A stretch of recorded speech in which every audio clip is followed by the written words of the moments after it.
عدالت ایک ایسی جگہ ہے جہاں توہین برداشت کرنا ہی پڑتی ہے۔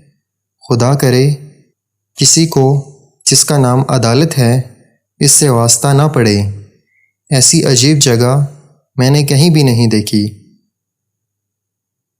اپنی آخری ملاقات کا سناتے کہ منٹو کو کثرت مے نوشی سے منع کیا گیا تو زہر خند لہجے میں بولے، احمد ندیم قاسمی، میں نے تمہیں اپنے ضمیر کی مسجد کی امامت کا حق نہیں دیا۔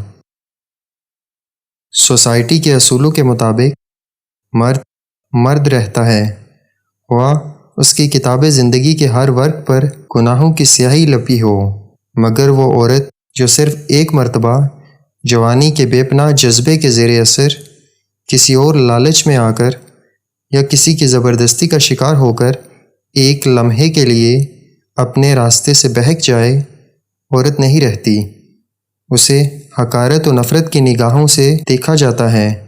سوسائٹی اس پر وہ تمام دروازے بند کر دیتی ہے جو ایک مرد کے لیے کھلے رہتے ہیں۔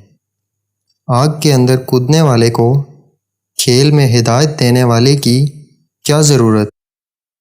پریم کی آرتی کو دوسرے کے کندھے سے کیا سروکار؟ یہ لاش تو زندگی بھر ہمیں اپنے کندھوں پر اٹھائے پھرنا ہوگی۔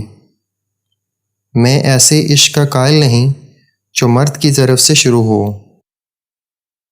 میں زاہد نہیں ہوں اور نہ میں نے کبھی اس کا دعویٰ کیا ہے۔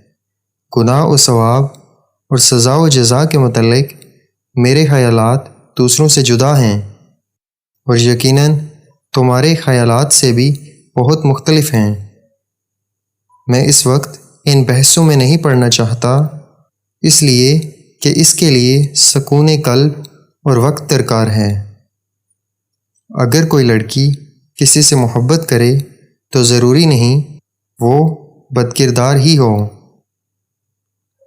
عورت مرد کی محبت کو ہوس اور اپنی ہوس کو محبت سمجھتی ہے۔